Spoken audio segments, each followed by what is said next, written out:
Avant de commencer, abonnez-vous et cliquez sur la cloche de notification pour ne rien rater. Académie universelle sanfɛ bi an ka sigida ko naaninan na toujours ka baro kɛ militaires kan.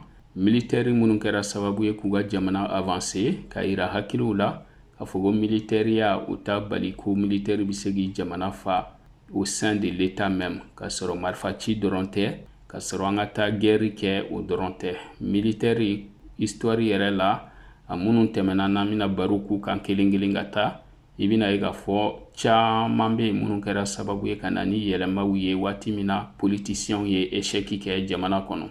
Nka bi an bɛna kuma Mathieu Kérékou kan du Bénin. Mathieu Kérékou a yɛrɛ bangena le 2 septembre 1933 n'a tun bɛ Faransi ka colonisation na waati.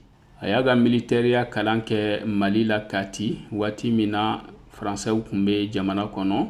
A bɔlen Mali la a taara Saint-Louis ka taa Sénégal ka taa ka kalan continuer. A bɔlen ye a taara a ka formation française kɛ Fréjus ka bɔ yen ka taa Montpellier fo ka taa école d'état kɛ à Paris.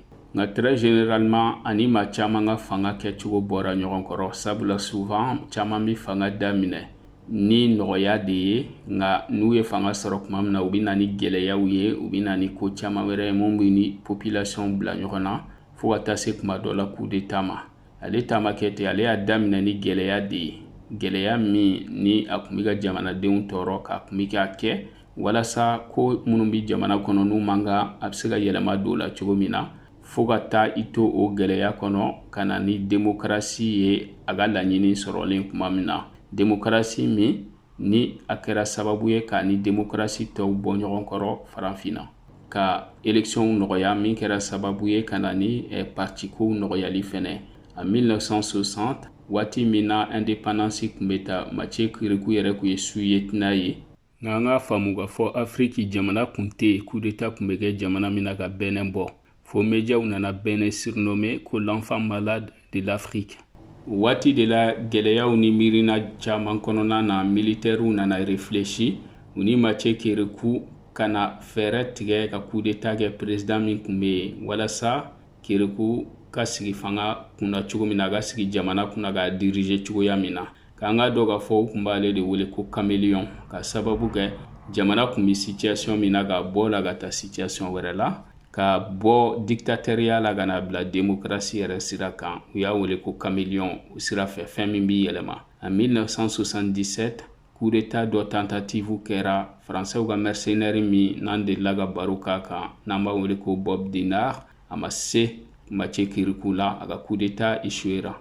Sabula Faransi ye fɛɛrɛ bɛɛ tigɛ waati la ka population révolutionner contre Mathieu Kérékou waati la mouvement ni manifestation kun ka ca a kama cogoya caman na walasa u bɛ se k'a ka fanga bi cogo min na.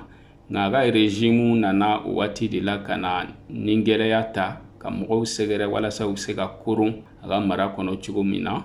O waati la a ye décision caman ta fo ka taa se Béninois ka vaudou ninnu utilisation a nana ka n'o bɛɛ interdit. Corruption a nana ka na sariya gɛlɛnw ta corruption kama fo ka taa corruption caman gɛlɛya ka ma caman minɛ. Nka waati dɔ de nana kɛ histoire kɔnɔ min nana ka hakilinataw changer ka yɛlɛma don a ka taabolo la.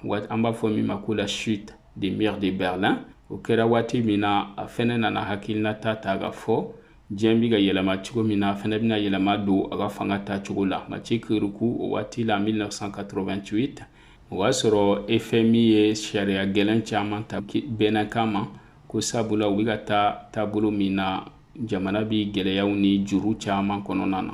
Donc walasa u ka se k'u ka se boli Benin ka koron ka kɛ farajalamɔgɔw sago ye u nana ɲini a fɛ k'a ka démocratie établie jamana kɔnɔ ka partiw caya jamana kɔnɔ voting ni élection ka kɛ i n'a fɔ u nana farafinna jamana caman nɛgɛ ni ko minnu ye. Nka Mathieu Kérékou nana faamu waati de la k'a fɔ ko fanga t'a la k'a fɔ k'a bɛ se k'o bɛɛ kunbɛn a nana sɔn o décision in ma ka fɛɛrɛ tigɛ élection bɛ organiser cogoya min na. O san kɔfɛ élection min nana organiser Nicéphore Songlo de nana gagner o élection na.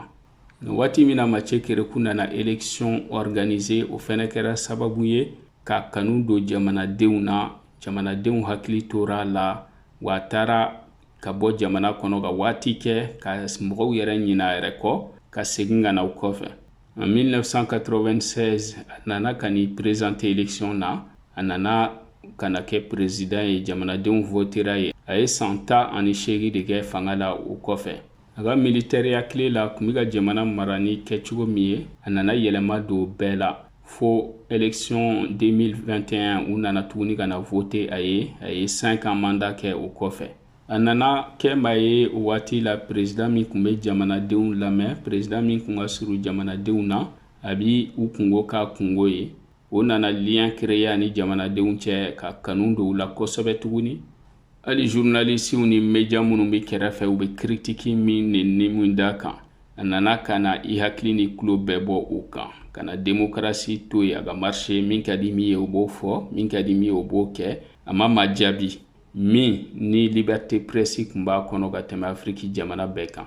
Nka kalo damadɔ yan'a ka taa ka bɔ fanga la 2006, maa caman ni presse caman kun bɛ ka annoncer k'a fɔ k'a bɛna constitution yɛlɛma ka na ni sariya wɛrɛ ye a bɛ se ka 3e mandat ni mandat caman kɛ cogoya min na.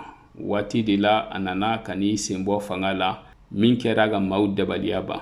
Béninois nana ka na surnommer ko les sages de Bénin. Waati de la ka to san 82 la a nana ka na fatu. Diɲɛ jamana bɛɛ nana ka na foli kɛ a ka fatuli in na fo ka na se bi ma. Personnalité tɛ Bénin min fanga ni a kanu bi jamanadenw kɔnɔ i n'a fɔ ale. Nin kun y'o baro ye Académie universelle sanfɛ a kan bɛɛ sigida wɛrɛ ma.